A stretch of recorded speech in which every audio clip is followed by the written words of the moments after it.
नमस्कार साथियों, आप सबको प्रेमलाल कृष्ण कुमार कुंवर का नमस्कार, सत श्री अकाल, जय भीम, जय जोहार, अस्सलाम वालेकुम।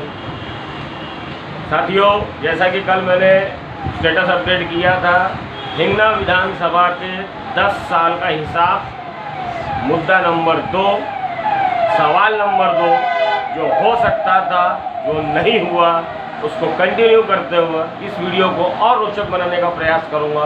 आप लोगों का पहले वीडियो पे जो प्यार मिला, जो सपोर्ट मिला, उसने ये विश्वास दिला दिया कि हिंगना विधानसभा के अंदर में परिवर्तन की लहर दौड़ रही है, शरद चंद्र पवार की तुतारी बज रही है। साथियों, आगे बढ़ने से पहले छठ पूजा का आज दूसरा दिन है, खरना का दिन है। हिंगना विधानसभा के समस्त उत्तर भारतीय जनता को हाथ जोड़कर प्रणाम करता हूँ और छठ पूजा की बधाई देता हूँ रमेश चंद्र बंग की ओर से, राष्ट्रवादी कांग्रेस पार्टी शरद चंद्र पवार की ओर से। तो साथियों, सीधा मुद्दे पे आते हैं। मेरी कोशिश रहेगी कि जो 9 मुद्दे बचे उसमें से ज़्यादा मुद्दे आज कवर करूँ और वीडियो और छोटा बनाने की कोशिश करूँ। मुद्दा ये है साथियों, हमने पहले वीडियो में आपको MAPL की सारी सच्चाई और वो तथ्यों के साथ आपके सामने रखा। आज का मुद्दा जो है, जो मैंने बताया भी था आपको अपने पहले वीडियो में, हमारे मित्रों से कुछ चर्चा हुई थी, हमारे राय साहब। तो आज का मेरा दूसरा सबसे बड़ा मुद्दा, साल 2014 में देवेंद्र फडणवीस जी की सरकार आई, वो मुख्यमंत्री थे और तत्कालीन उस समय के नवनितम विधायक श्रीमान समीर जी मेघे, 10 साल के इनके कार्यकाल में 2 से 2.5 साल का ब्रेक लगा, जो बीच में महाविकास आघाड़ी की सरकार बनी। तो पूछना चाहता हूँ कि आपके विधानसभा क्षेत्र में तीन MIDC पड़ती है, हिंगना MIDC, बूटीबोरी MIDC और मिहान शेष। आपने अपने कार्यकाल में, 10 साल के कार्यकाल में, एक बार भी रोजगार मेलावा लगाने का काम नहीं।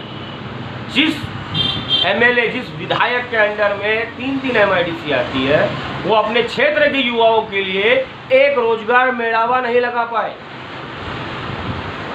हिंगना का युवा पूछता है आपसे,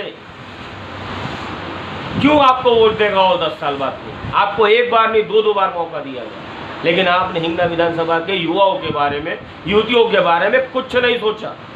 जबकि संभव था हिंगना MIDC, बूटीबोरी MIDC और मिहान शेष मिलाकर आप हर साल अगर एक रोजगार बढ़ावा करते तो हर साल 2 से 5 हज़ार बच्चे आज नौकरी पर होते, लेकिन इस तरह आपने ध्यान नहीं दिया।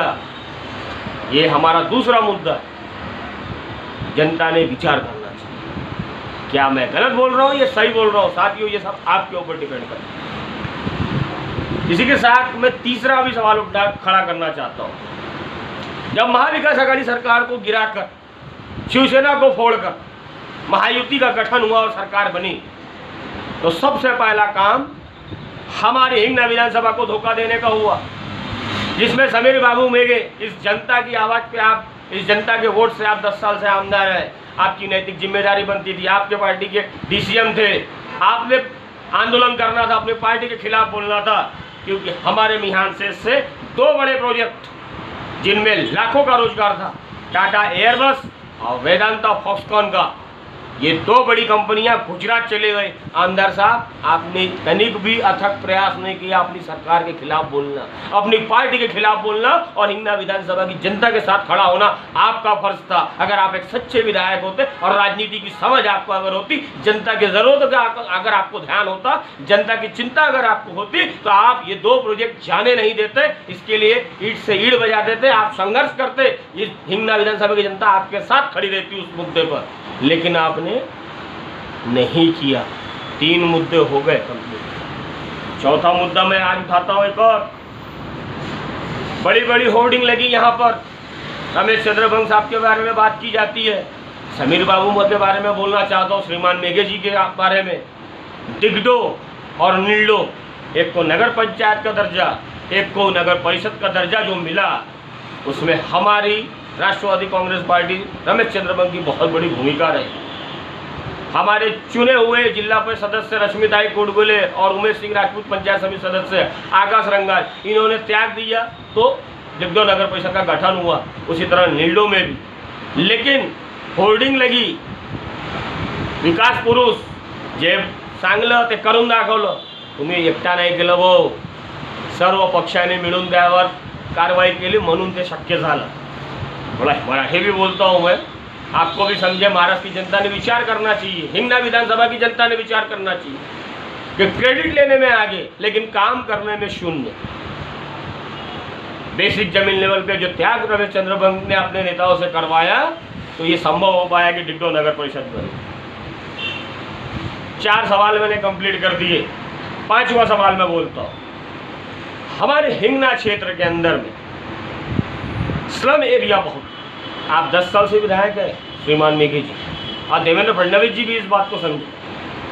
10 साल से आप विधायक है। हमारे हिंगना विधानसभा के अंदर वाड़ी से अगर कोदनी बोखारा से भी शुरू किया जाए तो बूटी बोरी टाकड़ घाट तक कई एरिया स्लम है, जिसमें डिग्डो के अंदर स्लम है, निल्डो के अंदर पूरा स्लम है, ईसासनी पूरा स्लम है, वाना डोंगरी के आसपास थोड़ा स्लम है, वड़धामना है, हिंगना धनगरपुरा के आसपास टाकड़ घाट के पास झुग्गी झोपड़ी बना के लोग रहे। लेकिन आपकी सरकार के कार्यकाल में कोई ऐसा बता दो जिसको मुख्यमंत्री आवास योजना या प्रधानमंत्री आवास योजना आपने आवंटित कराई। हाँ, आपने पट्टे का काम किया, वाना डोंगरी में 63 या 68 पट्टे दिए, लेकिन पट्टे का भी बहुत बड़ा विषय जो नहीं हो पाया 10 साल में, यह विषय खत्म होना था, लेकिन ये विषय खत्म नहीं हुआ, उल्टा स्लम एरिया और बढ़ा। और वहाँ पर स्लम एरियाओं में आपको याद होगा राज पांडे, इंदिरा माता नगर जो केस हुआ और उजागर हो गई गलाई यहाँ पे पुलिस की भी कि वहाँ गांजा बिकता था, यहाँ पे क्राइम बढ़ा, उन स्लम्स के वजह से नशे का कारोबार बढ़ा और बेरोजगार युवा आज नशे के गर्भ में डूबा हुआ। ये नैतिक जिम्मेदारी किसकी थी? एक विधायक होने के नाते ये नैतिक जिम्मेदारी आपकी। स्लम के बारे में मैं 6वां मुद्दा कह चुका। अब जो चुनाव नजदीक आते ही आप लोगों ने शुरुआत की लाड़की बहन योजना, बहुत ज़्यादा इसके ऊपर बोल सकता हूँ लेकिन वीडियो ज़्यादा बड़ा ना हो, इसलिए शॉर्ट करने के लिए संक्षिप्त में बोलूँगा। जो नारा चल रहा है मताची आली कड़की म्हणून बहीण झाली लाडकी, क्या वाकई में ये शायद संभव है 1500 रुपये में गुजारा कर लेना? आप जिन नारियों को सशक्त बनाने के लिए 1500 रुपये दे रहे हैं, क्या 1500 रुपये में एक तेल का पीपा भी आता है? महंगाई दर क्या है? महिलाओं को अगर आपको देना ही है तो महंगाई से राहत दीजिए, उसको शिक्षा फ्री करवाइए उसके नाम पे, उसके बच्चों के लिए, उसका लिए स्वास्थ्य फ्री करवाइए। हमको कुछ नहीं, शिक्षा और स्वास्थ्य के क्षेत्र में आप फ्री भी दीजिए, आम आदमी खड़ा हो जाएगा। एक महिला के अंदर इतनी क्षमता होती है कि अपने पति के पगार से वो पैसे बचा लेगी, 1500 से ज़्यादा बचा लेगी, 5000 रुपया महीना बचा लेगी, अगर उसके बच्चों को उसके फीस ना लगे और उसको दवाई पानी के लिए पैसा ना लगे तो। और आप महंगाई कंट्रोल में रखें तो ये 1500 रुपये की खैरात देने की ज़रूरत नहीं है।